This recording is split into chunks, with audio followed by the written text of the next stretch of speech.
All right, this is Mark, I'm Dave. and tonight we have a couple special guests. We have Eric and Chris, and we're going to get into a topic here off different than what we've done in the past. A few weeks ago, we had a paranormal ghost type show where we had some experiences, and then we want to explore some different type topics, I think it's called Change It Up a Little Bit. change it up a little bit, which is what happens whenever you get around the campfire or the fire pit or step into the Stagshead Tavern. Is there's a variety of topics we might come up with, or some good, some interesting. certainly lots of some good, commentary. some bad. Yeah, But tonight we're going to venture down the road. We're not going to try to convert anybody, but we're going to talk about Bigfoot as a, like I said, tying in with what we had talked about paranormal and a haunted house or ghost in a house or entities. This topic comes up. I think it's pretty popular, but I can't think of any time where I've been out camping with a group of men or scouts. I used to be involved with the Boy Scouts, and where a topic like this would come up, where we would talk about any creaking in the woods, a stick breaking. What was that? What was that? Obviously, little boys or young men, they overblow type things. But I think they're in the deep recesses of our mind, there could be a fear of running into one of these guys, right? Now, a little bit of my personal history is I would like to say I believe, but I have no idea, right? So I mentioned I was involved with Scouts as a leader. I was involved with Scouts as a youth. I spent a lot of time camping, hiking in the outdoors. A couple of years ago, I started hunting.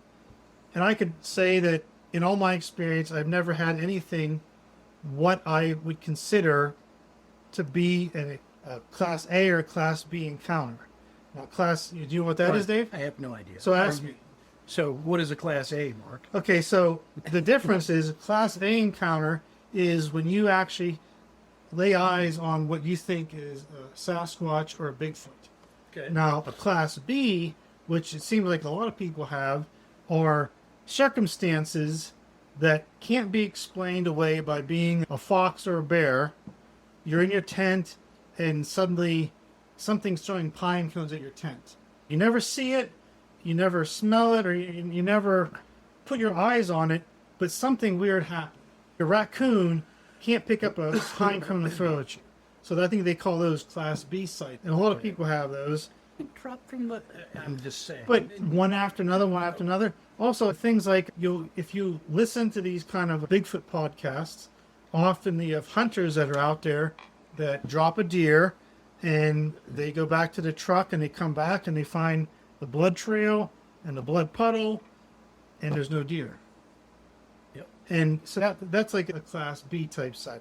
Because it's gone. It's gone. Yeah. What other animal out there in the wilderness could have come and picked that up and removed it without having to drag it or create a blood trail after the fact? So, here. Wait a second. So, what would my childhood fear of growing up around the mountains of Colorado and seeing at some point during my youth, I saw some sort of story where there was a Bigfoot that reached through the window and attacked somebody, or Sasquatch, or a Yeti, whatever we want to call this, reached through and attacked somebody. Yeah. What class is that? I saw it on TV. I don't know. I'm sure there's a definition for it. It messed me up for a lot of years, even still probably now. Going out in the woods, I still think I'm seeing things, but I'm not. But so what is that, a Class C? Maybe childhood scariness. Or I'm not childhood? familiar with that fear level. Like as far as it being a class or a definition, Wait a second, you actually saw an arm come through a window? No, it was on TV. it was from a watched it. TV show. I'm not sure that would be a class. I think Yeah. that's just a TV show. Yeah, Class D. But when you are 10 years old I'm kidding. and you're watching, it could be Class D or E or whatever you want to call it. But when you're 10 years old and you're watching TV, and you were back then, there were probably 4 channels or 5 channels. I'm watching TV downstairs alone, sitting there, and all of a sudden I'm watching the show on Bigfoot. I was watching the same Bionic Man. Yeah, the Planet Man, the robotic Sasquatch. Yeah, I watched all those things because it still scared me too. But I was living in Colorado, and then we'd go camping all the time in the mountains, And man, I'm thinking this applies to me because Bigfoot sightings happen in the mountains out in the wilderness in Colorado and stuff like that. Yeah, sure. We went out there a lot, and it's deep, dark. So you had an innate fear. Yeah, I I guess see you it. could call it. Yeah. But it was, I still probably, Fear of the Yeah. woods. You lived in Colorado. it's always challenging when you live in Colorado and you got fear of the woods, but there are limits where you can go outside in the mountains. But in general, so this is, we're going to call that Class D, or for Dave, or C. Yeah, That's D for Dave. Class D for Dave. I like that. So that's my story about Yeah. things, and I think that's relevant to the conversation Oh, because certainly, it certainly. affected my life for years. I wouldn't go outside. I'm like, oh God, Sasquatch is going to come after me. Yeah, Really affected that's for sure. Now, we have Chris here tonight. In the last couple of years, Chris is my brother-in-law, and we've been married for 23 years or so. We haven't been Not married. me and my wife, your sister. So, but in those 23 years, I think we've had numerous Sasquatch conversations. Oh yeah, yeah. Bigfoot conversations. Fascinating. We watch. Oh, honestly, I call myself I didn't experience Bigfoot, but I'm a Bigfoot consumer. Whether it's podcast or TV shows, finding Bigfoot, or just whatever on the internet. See where they got me? Consuming that at 10 years old. Yeah, maybe Go out it's in the woods. age appropriate, right? But the last couple of years, Chris and I, we've gone back and forth quite a bit. I think we have a favorite podcast that we listen to weekly. I used to be a subscriber, so I get the subscriber shows until my debit card got what we call hijacked. And no, not revoked, no. It got hijacked, and then the bank had to cancel. So I just never renewed my, what do you call it? They call it stolen. Stolen ID, right? Yeah. So, Stolen. so whatever subscriptions I had, everybody got canceled. So I never renewed that subscription. You were on his subscription? But I'm just saying, Dave. I like the stories enough that I was willing to pay for them. Does that make sense? Yeah. Oh, okay. So all you gentlemen are more experienced than the Class D Class D. encounters that I've had. So actually, you're not really. You're just a consumer. Yeah. You've never seen anything, never heard anything. You know, there's been times I've been in the woods where I've gotten creeped out, and I'm not going to lie to you. At 5 a.m, when you're walking down to your hunting spot, and you're just going by the moonlight for whatever reason, there's no justification for it. Sometimes to me, that's creepy. That's because we've been brought up in a society of fear. Yes, I'm outside, yeah. and you're fear of the unknown. Yeah, but those squirrels sound so big at that time of day. Okay. Seriously. So that's why Chris is here. He's going to be our resident Bigfoot expert. He knows probably more about it than the collective right here. Talks more about it. Yeah, definitely talks about it, right? That's going to open up all kinds of It questions. talks for me. about it. So we also have Eric, Fascinating. who he's actually had an experience, and he told us at a family gathering, and honestly, I think it was something similar to being out by the fire pit. Just guys sitting around talking, and he might have had a cigar, he might have had a bourbon, but the story comes out, and it's very engaging, very realistic. Again, if you watch some of these podcasts, within 10 seconds of some of these guys telling stories, you know that they're just full of it. It's just, you could, but also there's sometimes when those stories, you hear the genuine emotion and the fear in those people telling them. And I'm not saying I'm a sucker for teardrop, but sometimes like these guys have some very I'm compelling trying stories. not to roll my eyes Yeah, on that. it does.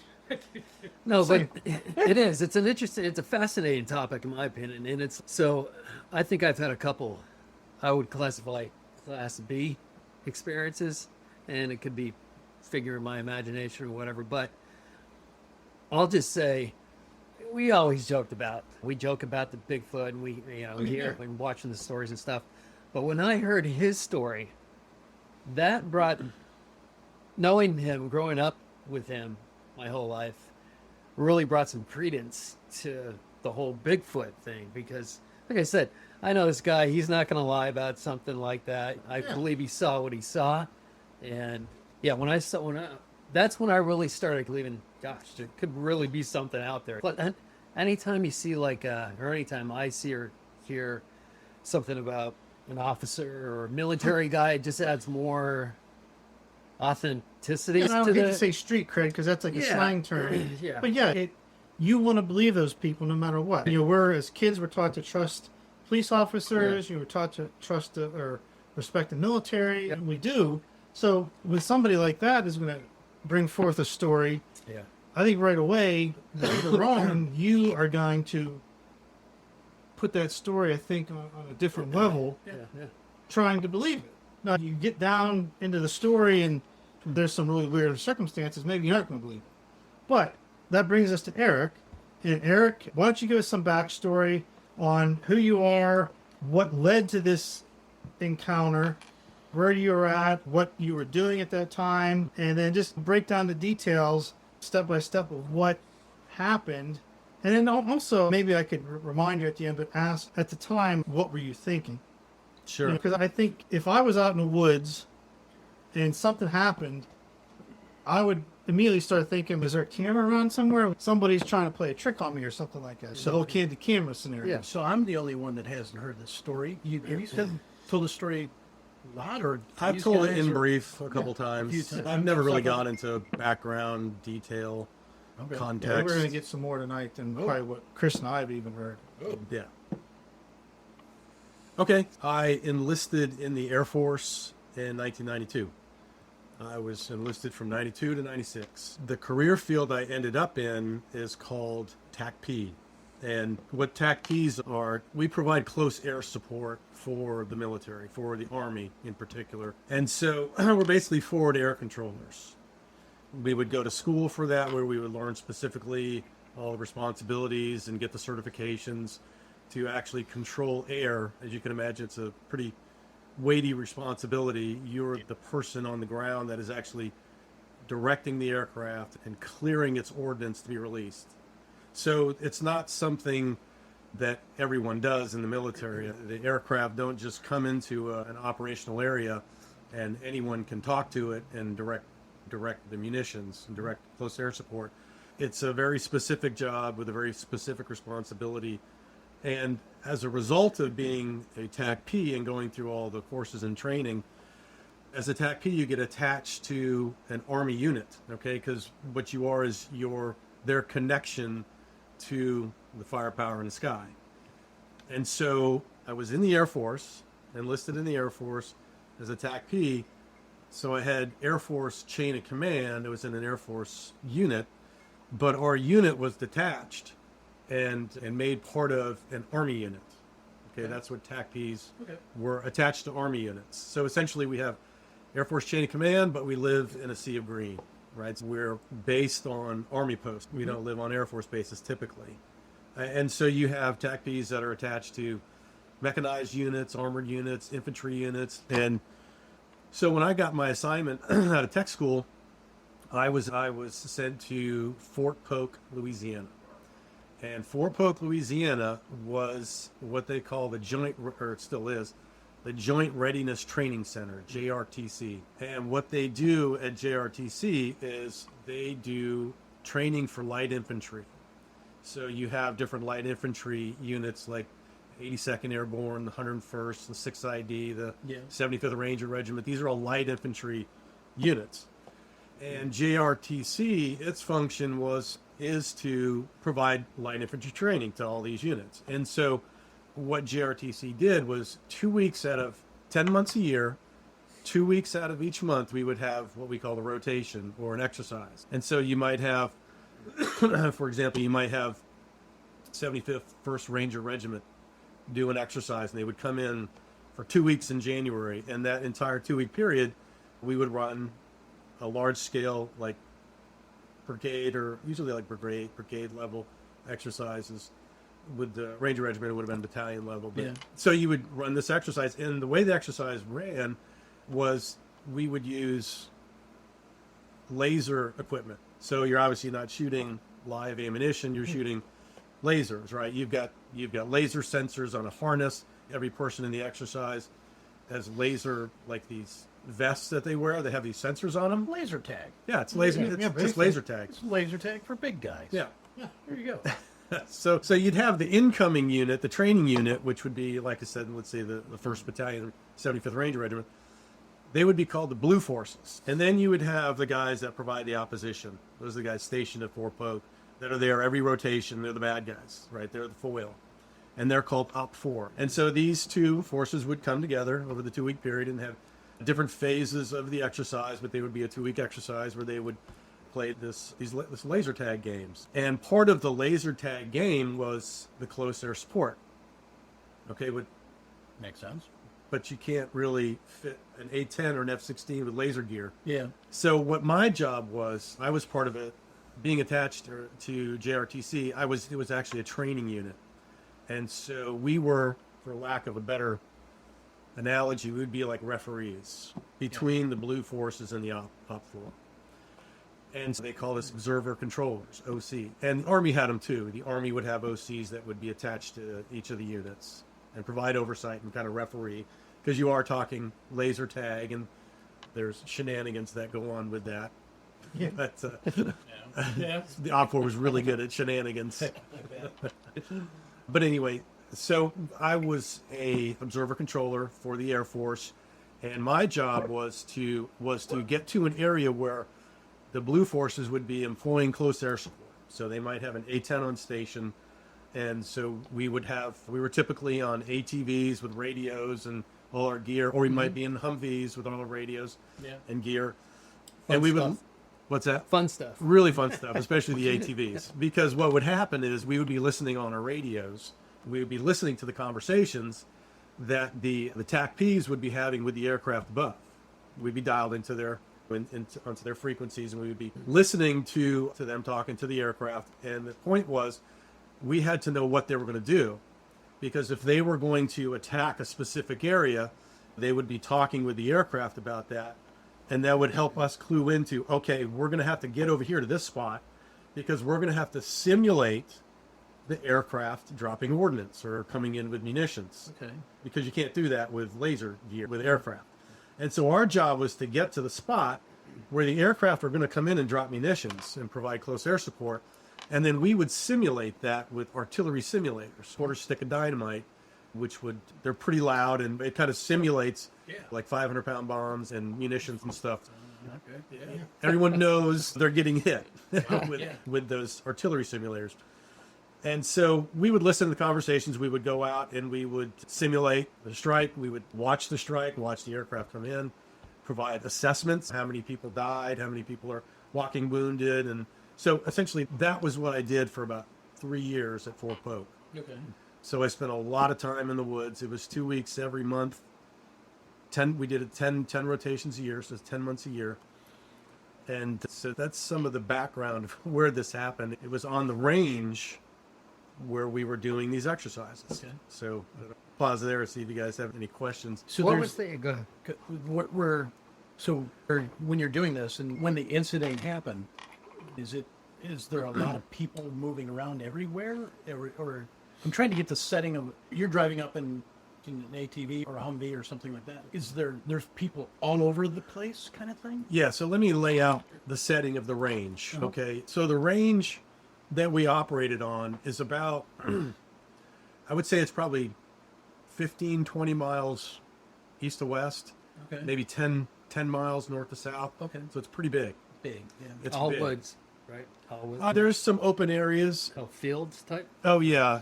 In fact, the main area for the exercise is kind of like the eastern third of the range. If you imagine the range being cut up in thirds, Yeah. the eastern third of the range had a huge open area that's probably 1.5 miles by 3 miles, which was a flight landing strip. So you've got a flight landing strip where aircraft can land and stuff. But it's even bigger than that. It's a huge open area, like I said, about 1 by 3 miles maybe. Okay. But all around that is all woods. There's dirt roads and everything, and there's little mock villages where they'll Exercises and stuff. they'll conduct different types of exercises. Maybe you have the special forces in there trying to gain hearts and minds on this village or something. So there's lots going on, Dave. But the area that the actual exercise is operating in is probably maybe 5 miles by 10 miles. Okay. Okay, about 5 miles wide by 10 miles. So it's pretty big. And you've got, I want to say that they would usually bring in brigade size. So you might have multiple battalions, What is the size of a brigade? a couple thousand. Oh, a couple thousand. Yeah. Oh, wow. Yeah. Okay. It's big. So you've got Lots of people, yeah. yeah. But it depended. I'm trying to think now. I think like the Rangers maybe only came in with a battalion, so it would have been much smaller. But you would have either brigade or battalion size forces in there. So you're talking thousands of guys, because then you've got the opposition force as well. Yeah. And so they've got hundreds of guys. I don't know if they had thousands, but they had hundreds of guys. And by the end of the exercise, it ramps up. It starts out with what they call lick phase, low intensity conflict. And so it's just small battles. It's SF in the little villages, gaining hearts and minds. And the intensity ramps up to where at the very end, the last day, you have the opposition forces with 2 massive columns of armor and mech units. And they're doing a full-on assault, like with maybe 50 tanks and different mechanized units, BMPs, simulated BMPs. Yeah. So there's a lot going on. Yeah. Okay, and that's in the main part of the play box. Now the middle, if you think of the middle, if it's 15 by 10, the middle part, which is about 5 miles by 10 miles, was really reserved for what my team did. It's a live fire range. It was called the Red Leg Live Fire Range, and it's a big open field. Because what happened was, when the aircraft would come in to play in the actual war game, they would first come through Red Leg to our live fire site to do actual munition drops. Okay. So our guys had 2 jobs. We were referees out here in the play box in the exercise, Yeah. but we were also running a range, a live fire range, because you don't want, for example, you don't want some F-16s coming directly into a play box carrying 500 pounds or 200 pounds or 1,000-pound bombs. Yeah. Yeah. You want them to go to the range first and release those bombs and get rid of them, get rid of their ordnance, and then they rotate into the actual exercise, and it's much safer that way. Makes sense. Yeah. Yeah, I think so. But plus, it was training for the pilots because they got to release live munitions, and I'm sure it went to certifications and stuff for them as well. So that was the middle part. And then the kind of beginning part, there was like UB villages, close quarter combat villages, where, again, the Spec Ops guys would operate and do their unique training. And some of this may have changed. I'm sure the range isn't the same as it was, because I was doing it back in 92 to 96. So I'm sure there's been a lot changed. A couple of years ago. Yeah, So, it was. What section were you in when Well, this happened? I would operate in both the live fire range. I ran a lot of actual live fire with the aircraft, where we would drop their munitions, and they would come in 500-pound to 2,000-pound bombs. They would run guns. Yeah. So we would do all that here. And then there were times where I was out being like a referee, or what they call with OC, out in the actual box. Probably much more time out here being a referee. But it was a lot of fun. It was a really fun 4 years. Kind of sounds like it. Yeah. Lots going on. Oh yeah, it was great because when we were out here in the box, we call it the play box, the exercise, we were running either Humvees or ATVs. So we were just screaming through the woods, because these aircraft, they could be looking at something over here 1 minute, and then literally 30 seconds later, they're 5 miles over here. And so you got to be racing through the woods to try to get to these spots where they're about to, come in and level strikes. We did a lot of racing through the woods on ATVs, which was, to do that for 3 years was that was so fun. Get paid to do it, too. Get paid to do it. You get to do it. And you're like front line to the war game. It's fun. Yeah. Oh yeah. Just watching it all happen. And refereeing it. Yeah, and there was times where I joined Op 4 and I got to be out there with the Op 4 guys For too. the, So I got to for the yellow flags penalty. it was a lot of fun. So walk us into this incident. Where were you when that happened? What part of the thing? And then walk us into how did that all? What were you doing, and how did it all play out? Okay, so let's see. I'm trying to remember when this happened. I think this was 96. This might have been the last year I was there. What happened was, it was actually me. I was running live air in the Red Leg Range with an F-16, and he had 500-pound bombs on. And I was running the air with him, and I brought him in on a west to east heading. So he was coming somewhat towards the play box, and he was going to drop a 500-pound bomb on a tank that we had down there in the range. And somehow when he pickled, that's when they pulled the trigger, when he pickled, the bomb got hung up. Yeah. So as he pickled and trims off for his egress out of the box, what he's doing is he's coming in west to east like this. He's going to pickle the bomb, and then he's going to trim his aircraft and come off. Something happened between the pickle and the trim Damn. where the bomb came off late, and he was starting to climb and turn, and the bomb released. Instead of the bomb coming down here like this, where it was supposed to, it came off like this. Whoa. And we weren't sure what happened. I'm sure there was an investigation done into it, and I think it just got hung up or something. It was a mechanical glitch. But what ended up happening was this 500-pound bomb went flying off range. Whoa. And it's flying towards the play box where Whoa. all the exercises The are going guys on. are going- Now, there's a pretty good separation, and that's for safety reasons. In fact, the play box is defined where the guys in the play box are not supposed to go past a certain point, but you're not supposed to be within a certain distance of the range.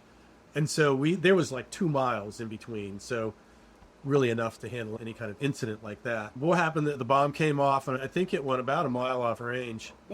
Maybe not a mile, but somewhere. It went quite a ways off range.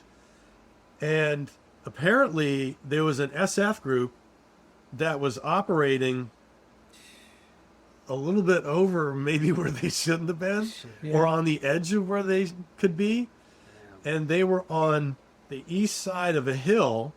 The bomb came in and hit on the west side of the hill. Okay. So there was a hill in between, so they didn't get any shrapnel or anything. But apparently the shock wave knocked them off their feet. That's how close it was. Wow.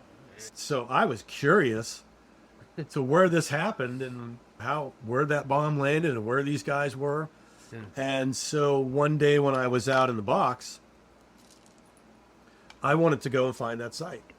Okay. I wanted to go and see where that was, and just do an after action on it and see, were these guys beyond where they should have been? Not to try and get anyone in trouble, but just for my own understanding. And so I figured out where we thought the bomb had landed. And then when I was out in the play box one day, we had some break time in between air, because you don't have air on station all the time. You might have a flight of A-10s come in for an hour, and then you don't get anything for another 4 hours. Then you get some F-16s or whatever. So there was some downtime, and I wanted to go see the site where this occurred. And so this was a really unused part of the range, because you're between the play box and the live fire area, so there's really nothing in there. Yeah. And so I found like a goat trail, basically, or not a goat trail. It was wide enough to drive a Humvee through, but it was an old trail. You wouldn't be able to see it from up above with a satellite or anything. It was overgrown, but it was enough I could get the Humvee through, and I had to just crawl through at 5 miles an hour and just work my way down just to see what I could see. I came up over this. So this is really in the middle of nowhere, right? There's nothing out. There shouldn't be anyone out here. The guys are not supposed to be out here. Maybe you might get a SEP unit every once in a while that'll kind of go a little wide. They'll swing a little wide, but just to avoid conflict. But there shouldn't be anyone out here. There's no games going on out here. It's all the way over by the flight landing strip, Geronimo DZ. And so I'm making my way down this path, just kind of crawling through because it's tight. I've got to turn left and right, getting around trees and stuff. It's not like it's a straight shot. And I come up over a hill. And when I crest the hill, I look down, there's a swale, and I see something. This is right. I'm going to take a quick drink. See something. Now, can I just say something? Just go ahead, actually. Oh, good, good. The SF guys, would they be wearing ghillie suits, that sort of thing? Yeah, so that's a really good question, because when I come up over the hill, crest the hill, and I see something, I stop immediately because I'm like, oh shit, what is that? Yeah. And my first thought is that a bear? Because it's big, it looks like it's got fur or whatever. Right. And I'm like, is that a bear over there? So So I'm getting nervous just freaking thinking. I have a series of alternatives that are running through my head real quick. Yeah. The first one, is it a bear? Because if it's a bear, I don't want to be here. I need to back out. Yeah. And then my thought is, no, it's standing up. It's standing up. not like a bear would stand. It's standing like a person. And I'm like, shit, maybe it's these SF guys again. Maybe it's someone in a ghillie suit. Maybe it's a recon team or some SF team. And I'm like, again, I don't want to be here. I don't want to be giving them away. I got to back out of here. And then the craziest part happens. This is where I look down because I'm looking at this thing standing up. You're in your Humvee. Yeah. You're looking down the hill. I'm looking down the hill, probably at my 10 o'clock. It's down a little swale, probably maybe 25, 30 meters. And I see what looks like either a guy in a ghillie suit or a Sasquatch. It's pretty close. 20. Yeah. Okay. Man. Yeah. Closer than I wanted to be. Okay. I think what happened was they couldn't, whatever it was, couldn't see me, but they could hear me, so they probably froze. And then when I came up over the hill, maybe they were hoping I would pass on by, but I came up over the hill. So when I saw them, they were just frozen. They were just standing there. And I say they, because this is where the shocker really hit me. This is where the wheels start really turning. Okay, this ain't no SF unit. There's a smaller one right next to the bigger one. What? Shit. Comes up maybe to hip height. And this is where, again, I'm thinking, is this a bear and a cub? But they're both standing up. Yeah. That's not normal behavior. You're not just going to see a bear and a cub standing up perfectly erect, like I guess the word is bipedal. Yeah. But there they were, standing there, and they're looking right at me. And I'm looking right at them. And all these thoughts are going through my head. Is it a guy in a ghillie suit? But then I started thinking, is it a hunter? And maybe with his kid? So what time of day is this? Or is this at Oh, yeah, this is like 1 o'clock, 2 o'clock in the afternoon. to the bright day? Yeah, and there's the thing about this area and a lot of the range actually is you have a lot of forested area, and this is a very forested area. Yeah. However, you also have a lot of fires because we're running munitions out here on the Red Leg Range, right, Yeah. with aircraft. You've got A-10s firing 30 millimeter rounds. You've got 500-pound, 1,000-pound bombs. You've got in the play box, you've got guys like me throwing artillery simulators, quarter stick dynamites. You have fires all the time. Yeah. And so it may be just part of the terrain naturally, but there's not a lot of undergrowth. Okay. Either it's burned away or it's just not naturally there. Until you get down in the wetter areas, the creek areas, then it can get pretty swampy and they can be pretty thick undergrowth. But there's no undergrowth here. So it's just these tall trees where you can see pretty far. Okay. Yeah, and you can see really well. And the light penetrates. It's not double or triple canopy or anything Right. like that. So you can see really well. What And- what color was it? Could you tell what kind of color was So it? Was it like a dark fur? You're sitting there. You're sitting there, and then you see dark something ghillie suit, whatever you're trying to assess exactly what's happening. Yeah, I'm still trying to figure out what it is I'm seeing and how quickly I need to be maneuvering out of here. I'm thinking no matter what, I probably need to be maneuvering out of here. Because if it's blue forces, if it's some recon team, I don't want to be giving their position away. So I need to egress out of there. But there But- had been a moment though when it really registered to you, like, that's a fucking Bigfoot. Did you have that moment where like that's a Yeah. sauce Is that after the fact, or wouldn't it be? So right now you're trying to figure out what's going on. Actually, I think what's happening is as soon as I rule out bear and then I rule out an SF team, at this point, I'm trying to rationalize what else it might be than what it looks like to me. And it's a big, it's something large, and then it's something small, half Yeah, it's something, and I'm close enough. Like I said, I'm maybe 30 meters. I'm trying to think like an Olympic pool. I'm maybe Yeah. a little bit further than an Olympic pool, so probably like 30 meters. Yeah. Pretty close. You can, and you can gauge someone's size Although I'm looking downhill, I wasn't really sure, but it looked pretty big to me. It looked like something pretty big. And then I see a smaller one that maybe comes up to the hip height. And it's So standing? like an adolescent. I'm thinking of this as like an adolescent.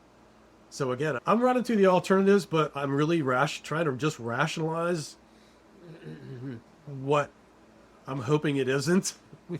Yeah. Because at the same time I'm looking at him, I haven't really explained this yet, but they're both looking at me. Yeah. And I can see it now. I'm really getting a good sight picture on this thing, on its form, the breadth of its shoulders, the length of its arms, and the face. Yeah. And the face that was what was really striking. And that's where I began to try to rationalize, maybe this could be a bear, this could be a bear. Maybe it's a hunter. Maybe it's a hunter with his kids out here, and they're both in ghillie suits. Maybe he's got a kid in ghillie suit. I don't know. In the middle Hopefully. of a war zone, training war zone. That's the other thing. You're not talking, you this can't is a find out massive range area, Yeah. and locals don't come into a live exercise where we're dropping 500-pound Yeah. bombs, and you've got thousands of military personnel. There's got to be no trespassing or that sort of thing, isn't there? Or, I mean, Oh, I think. yeah. I Oh, mean, yeah. No one Yeah, else. this is federal land. You Yeah. know, you can't be on it, especially because of the exercises and the potential for Yeah, I think so. things to go wrong if you got people out there. But I'm rationalizing all these things. Again, I think the first thing was, is it a bear? Is it an SF recon team? Is it a bear again? I'm trying to go back to bear when I see the little one. And then I think the last one I'm thinking, is it maybe some hunters? The hunter's got his little kid out here in ghillie suits. It doesn't make any sense. Plus, it's probably, I want to say this was summertime. This was probably like June, July in Louisiana. You're not going to be wearing a ghillie suit or have your 7-year-old kid in a ghillie suit Yeah. I know. in the middle of 100-degree, 89% humidity in Louisiana. Yeah. So what was it about the face then that kind of struck you? The thing that reminds me most of, so there was a lot of hair, but there was skin too. It wasn't all completely filled in with hair. Yeah. There was like the eyes, and around the eyes you could see, I don't want to be making up memories here, but I remember I could see the face. It wasn't all covered in hair like a bear would just have fur everywhere, right? Like a dog, everything would be covered in fur. It wasn't like that. There was skin. It was like a face. Okay. Just a very heavily bearded face. Needed a haircut. I guess so. I think. Do you ever remember the circus boys, the Wolf family or something like that? Yeah, from Mexico. Yeah. Yeah, it was kind of like that, where there was an excessive amount of facial hair, but yet you could still see the facial features. The nose wasn't covered with hair. The portions of the cheek wasn't covered with hair. Okay. Not everything was covered. And How tall did you estimate? Kind of, if you're thinking about, because I always hear that there's Bigfoot, Yeti are supposed to be pretty Yeah, pretty big. Okay. pretty tall. so this is after the fact, but I remember where the thing was standing, and it was right next to trees, and I could see the branch that it came up to. And so the following day I went back out there, found that spot, and I went to the tree where this thing was, and I saw the branch, and I'm looking up at the branch Whoa. where its head was. So it's, 4 or 6 feet. Yeah. I, 7, I don't remember, but 7 or 8 or whatever. it was tall. It was, I think it had to have been at least 7 feet. It was big. The branch was up above my head a good bit. Okay. Of course, this is 30 years ago too, but I do remember going out the next day because I knew right where that spot was. Yeah. And I found that spot. I came up over the hill. I walked down to that tree. And I'm like, yeah, this. You looking for any hair or the proverbial Bigfoot print. Bigfoot or something like that? I don't remember. I probably did. I don't remember seeing anything. So you're okay. So sorry for interrupting. What happens next? You're sitting there you're backing up. You start to back up because you don't know what's No, going on. I'm not or- backing up at this point. As I'm going through these alternatives, trying to reconcile what I'm seeing here, I feel like I'm running out of options real quick. Yeah. And I'm thinking, I think it is what it looks like. And so immediately, this is where I start to get a little nervous, and I'm thinking, I probably need to egress the shit out of here. Yeah. And I'm in a Humvee, and remember, I've crawled to this area. It's all trees. Yeah. And I'm thinking, how am I going to back out of here? I've got an entire rack of radios behind me. Yeah. I can only drive with mirrors. I can't look. I've got all my vision's blocked because I've got an entire rack of radios. And so I'm thinking, how the hell am I going to get out of here? Because I'm not going to be able to get out very fast. I've got to find a turning spot. This thing's only 30 meters away. It's not going to take long to cover that distance. So this is where I'm thinking to myself, actually started praying, saying, please, I don't mean you any harm. Yeah. I hope you don't mean me any You're harm. talking to it. I'm thinking to it. I'm thinking. Look, I don't want to be here. I don't mean you any harm. Wow. I hope Was you it don't. that, was it that imposing? Did it look that like that frightening? Sounds like It's it. the size of a bear. No, Yeah. it's Yeah. big. This Yeah. thing's big, and it's got a pup or whatever you call it. It's got a little one with it, Yeah. and So that- you're thinking, well, maybe that might be a maternal instinct there if it's a mother, Yeah. Yeah. protective instinct. Yeah. And so I'm just trying to project to this thing, look, I don't mean you any harm. Live and let live. And because I didn't have any. Weapons with I it. didn't. I didn't. It was all just simulators and stuff like that. It's not like I had an M16 with real rounds or anything. Yeah. I had no way to really defend myself. And so, but it never made any aggressive move. It just we stared at each other for 30 seconds as I'm running all these scenarios through my head, thinking, how the hell do I back out of here without slamming into a tree Yeah. and saying, I don't mean you any harm. Hopefully you don't mean me any harm.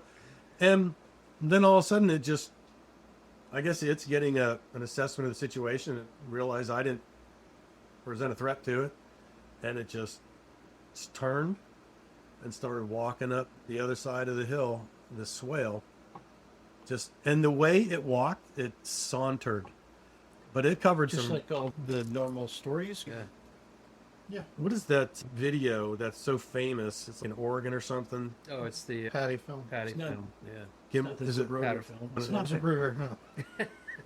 Patterson? Is it Yes, Patterson? Patterson Gimlin film. Patterson. Yeah. Yeah. It was like that. And I tell you, it looked like that. Too. I think everybody's seen It looked The like face that. looked like that too. It looked like that. It had that big, large frame, huge, broad shoulders, long arms. And when it walked like that, it was a saunter. It was a long, Dang. slow saunter like that. And Sure. it started walking up the hill on the other side of the swale, and the little one turned and just followed it. And up they went, and over the other side they went, and away I went. And you're sitting there and you turned around and wow. And I'm like, what the hell did I just see? And Could you I make mean, out any other features? Could you tell if it was male or female? No, No. I just assumed it was female because it was with Yeah. a little one with it. What was the thing that stood out the most? You say the face, pretty much. Face. Yeah, the face. Because it was like a face. It wasn't like a chimp Oh yeah. or an orangutan. Yeah. It was like a face. You felt like you were staring back into the eyes of a human.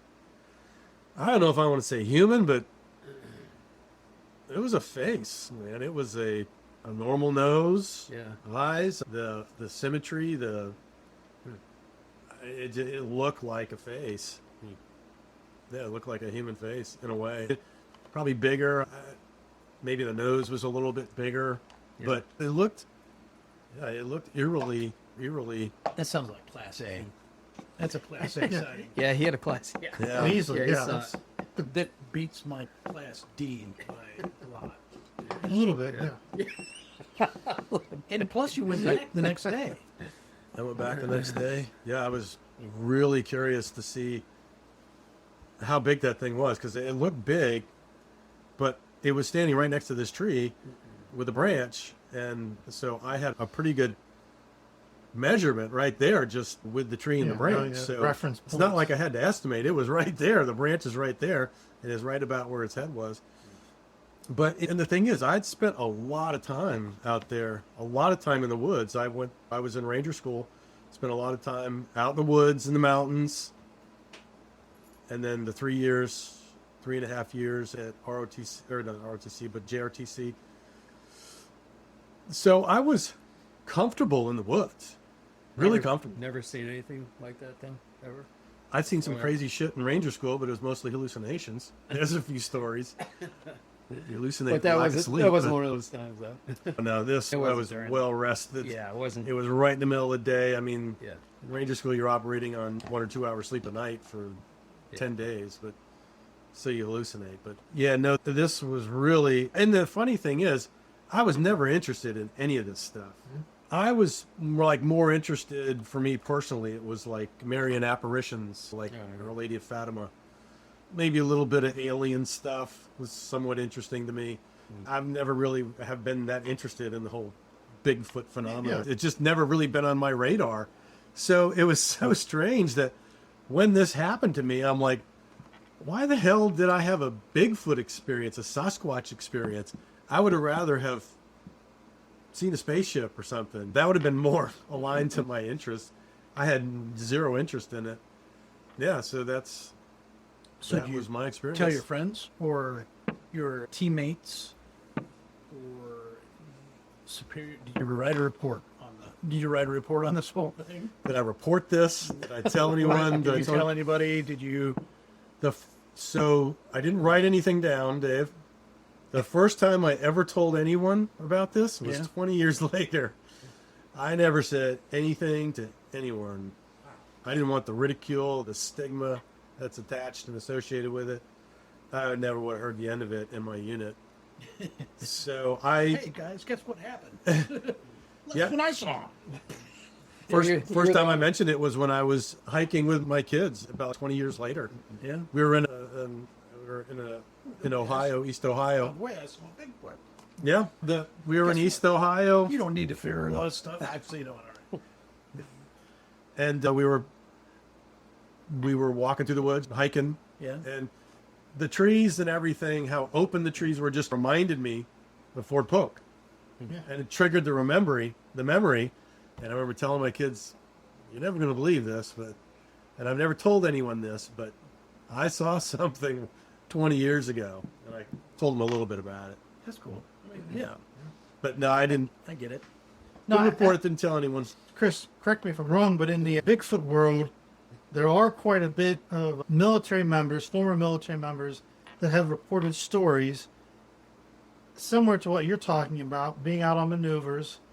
And it seems like and again, they seem like there are these Pacific Northwest bases, and one or two of these bases have I don't want to say reputation, but there are some stories, whether they exist in the military, passed along like the infantry members, the guys on the ground, or just if it's in the Bigfoot community. But can you remember, you didn't tell your experience, you didn't tell anybody about it, but do you remember locker room talk and somebody saying, "Oh man, you wouldn't believe it, but there's things out there in the woods"? Was there any kind of rumors at that base that you could remember? I'd never heard any talk about anyone seeing it, Okay. seeing anything like that. It's not to say that it hadn't happened, but Sure. it's almost, I think, just based on my experience, that people are reluctant to say anything. Yeah. Because, like I said, there's the stigma, there's Yeah. a ridicule factor to it. I'm not going to.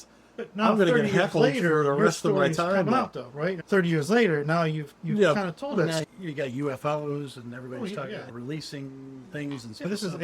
age of disclosure, right? Is that I guess something like that. that's a plug for you. So is there a database that we There's Yeah.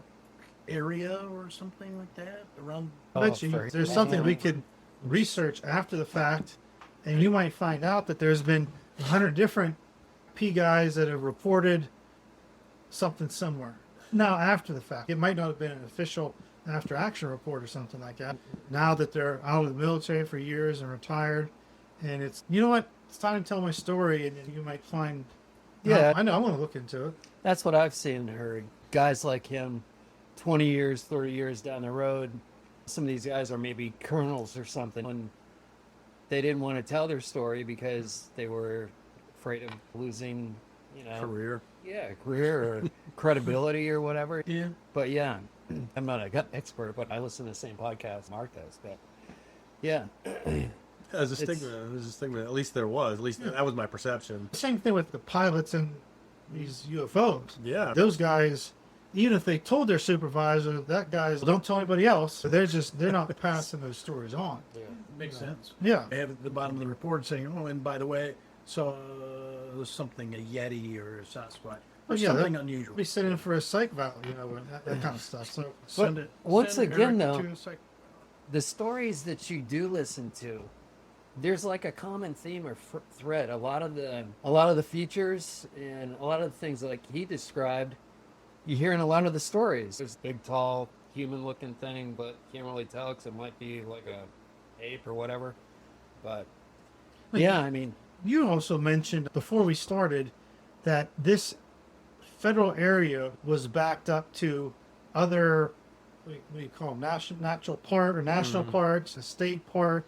So it wasn't just that range that was wooded that might be potential habitat. It was vast all around there. So Yeah, I think, in that general area of Fort Pope, Fort Pope, the range area, is federal property, right? There are, I think, 3 other federal wildlife preserves or national forests, and there's another one that is a state one. So there's at least 4 federal and state national forests right in that area that I think are about 500,000 acres.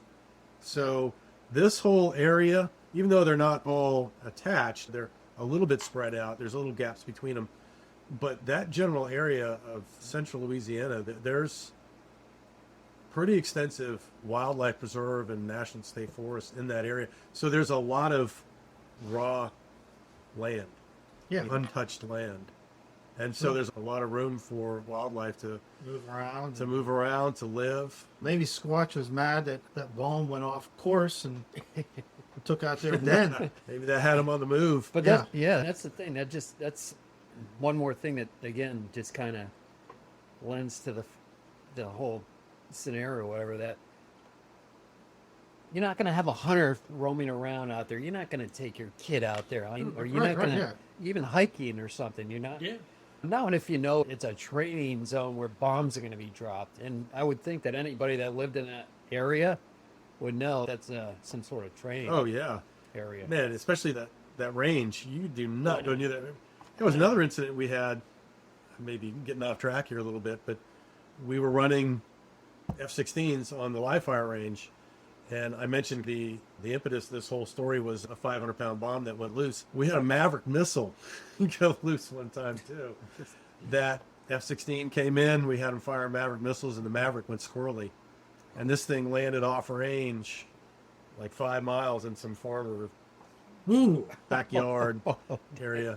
You didn't go near the range. Yeah. Locals knew there was could be heavy some ordnance being misfires, dropped in, yeah. and we're not always precise.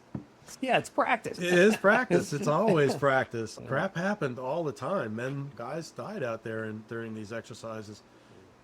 Very serious accidents. It's nowhere to be just...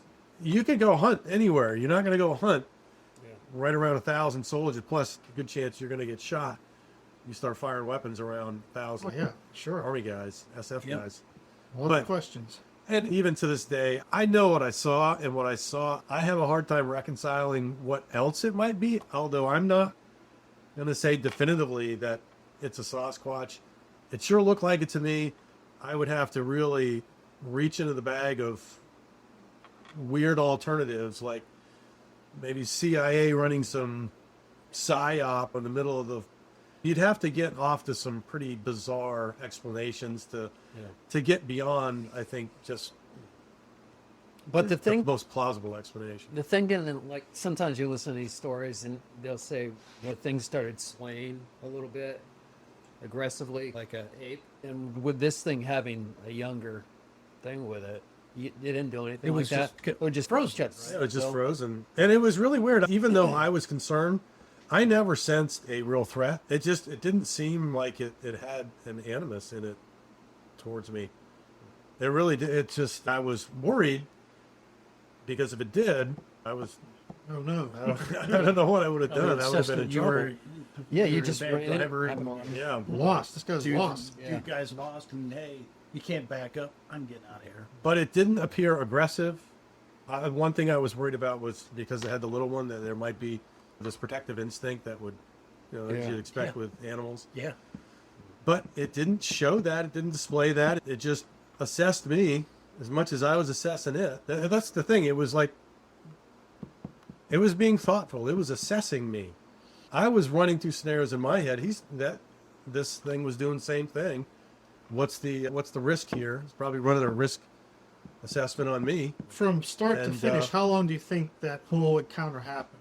To the point where you're in reverse now, in gear, and you're backing out. 5 seconds, 30 seconds, Like- 10 minutes. No, probably like 30 seconds. Yeah. Okay. Pretty quick.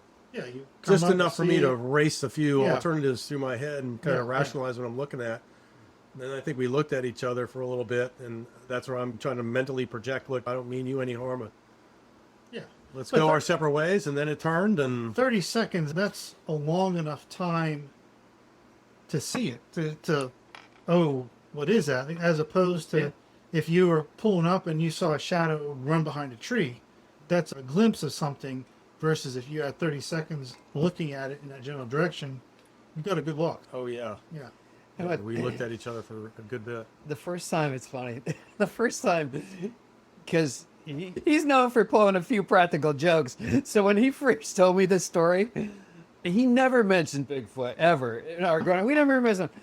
When he first told me the story, I kept waiting for the punchline, kept waiting for the punchline, kept waiting for the punchline. And then he leaves, he goes home, or goes back to Texas or wherever. And there was no punchline. I'm like, No punchline. is that something a bit serious? And even a couple of years later, I'm waiting for a. Remember I told you that story? No. But Nope. yeah. What's that phrase? That's my story. I'm sticking That's- to it. Yeah. I just noticed you have a bunch of Sasquatches or Bigfoots all over this place. You need to give a tour someday as a podcast of all the Yeah, Bigfoot beer. here. At, You know, at this stage, Dave, I think there I are just noticed. I'm sitting here. 14 or 15 Bigfoot. Did it look like that one right there? Yeah, that's a big one. He's sauntering. That's a big one. You sauntering? Big guy. But yeah, I think right now there was either 13 or 14 Bigfoot related stickers, or First of all, that's a tin sign. It's bad that he's counted them. He knows.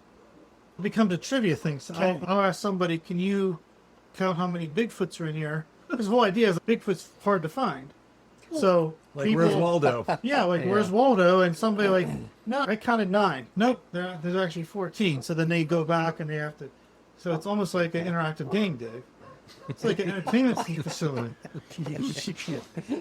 I've not played that game, and I'm That's not, a real Said, shit "Hey, we talk. gotta find Yeah. out 13. But now that I know that it's a game, I'm going to go out and make sure that there's enough. In fact, I might add a couple. Yeah, Put a couple right there. I keep There's adding. 13. There's 14, Mark. I There's keep one right adding over them. there. They show up and people have given me a couple of stickers with them on. That's good for you. I just added one for you. Yeah, you got a good one. The New Orleans one, right? Or the Louisiana one right down there or something like that. Yeah, very good. Let's sum this up. Or Oh, here's one other thing. A lot more? of well.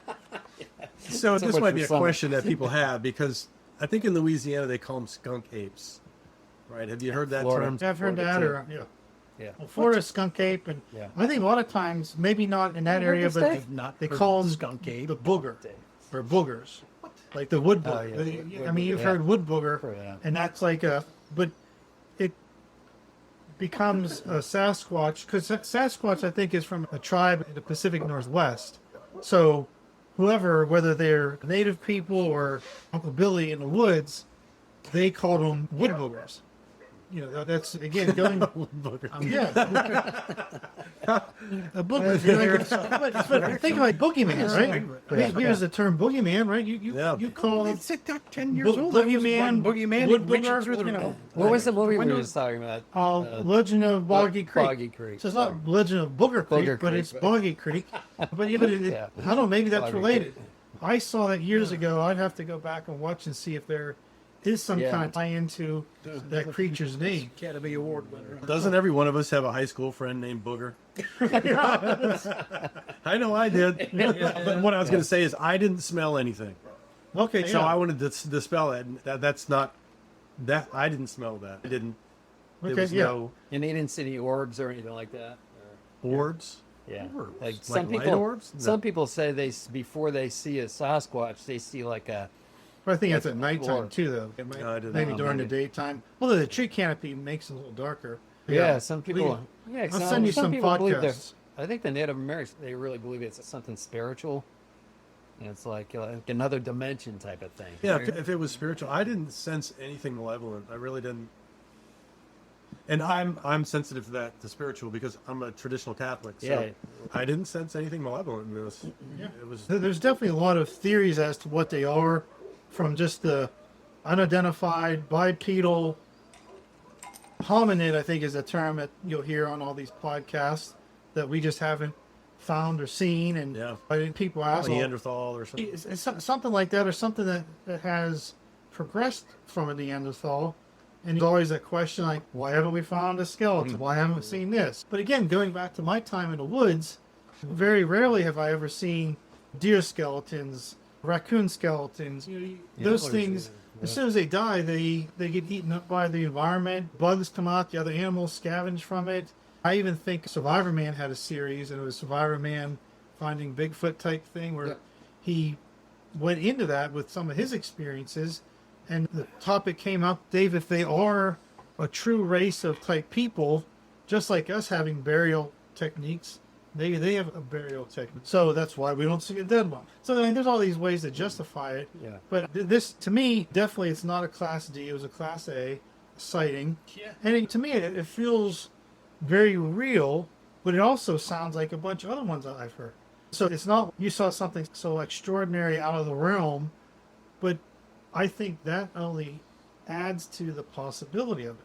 I think there is a quote on the show you and I listened to where it says if you take all these supposed sightings, and I don't know how many there are, thousands, hundreds of thousands of sightings over the last 50 years or 60 years that they've recorded, and what if like 1% or 10% really were true? Everybody else is BS. Yeah. What if just a couple out of those were true? Then there's something more to it. Yeah. Even Than if only just- one is true. And that's, I Exception think that's proves the the rule. thing that makes me want to believe.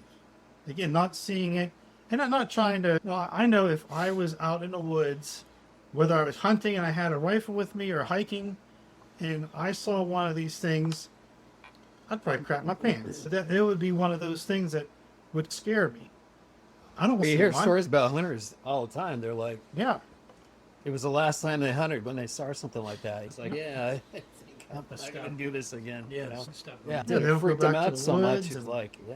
It makes you question your reality or the bounds you place on your reality. Something like this kind of pushes the envelope and makes you think maybe the world is a little broader than We don't what know I it. assume. Maybe there's a little more mystery to it. We don't know necessarily everything. For sure. True. And that really, I think that's my takeaway from this is that God has created a universe that is much more vast than we can probably even conceive. And there are mysteries within mysteries that we don't even know we're supposed to solve yet. There's the known unknowns and the unknown unknowns. And, so there's just a lot of mystery, and we can't be so arrogant that we think we know, Quick to judge it, yeah. what the boundaries of reality are. Yeah. I think that's really well said. The arrogance of, do we really think we know everything? No, we don't. Nah. We got a lot more to learn. So, There's a lot of Dave, do you have mystery. any more questions for Eric? Or wanting to report it. One thing I got. Has this converted you to be a believer, or No. were you a believer Not really. before? I don't know that I wasn't. I don't know that I wasn't a believer. But I think my philosophy is, I know, like the arrogance of man. You don't know what you don't know. There's things out there that we don't understand. We are a. It was We have proven by blinders on a lot. We're blinders, and we think that we're all that, but we're really an infinitesimal cog in the great universe of whatever. That's. You should get that when you watch the Artemis rocket launch off. It's a big deal. Despite all the other hype out there of everything else, we're very small. Yeah, So, sure. yeah. Very good. I think this is a good episode. Let's wrap it up. Chris, do you have anything else you wanted to add or questions or? No, I just, I believe he saw what he saw. I think his is, again, unique because how it happened. Yeah. So. No, for sure. I think the right word is provenance. His being in the military, that kind of stuff, that brings an extra level of authenticity to it. Yeah. Like I said, there's been some of those podcasts where I was excited to listen to the show, had a great title, and within 10 seconds, this guy is just spinning the yarn. Yeah. I'm not going to waste my time. I'm going Yeah. to listen to the corner report or something. This ain't being worth it. Report. Yeah, but I'm just saying, like, just something stupid and boring. Yeah. But wasn't that? Switch a channel. Yeah, it is what it is. But anyways, do we have another episode in the book, or not in the books, but lined up that we want to tease? Because we've done a couple teasers recently. I don't know. I got so many teasers that I've continued to keep thinking about. Yeah, we have a breath. So I think the Stagshead Tavern and looking for all the Sasquatches or Yetis, or whatever you call them. yeah, I don't want to get the terms mixed up. Yeti, Sasquatch. I think that's a whole blanket. Booger. Wood booger, the wood skunk, yeah, skunk ape. There's even a name in New Jersey. We have a different name. Not the Jersey Devil. That's a different creature. Skunk ape, New Jersey, something, whatever. Yeah, but there's all whole round. So, all right, so let's wrap it up, guys. Thanks a lot for joining us. If you have any questions, our email address is SHT Talk tavern@gmail. Drop us a line. We're on Spotify, YouTube podcast channel, and Apple Podcast. Review and leave a comment. Good night. All right. Let's get a cigar and watch the game. There we go. Good job. Good job. Good job, fellas. Holy cow.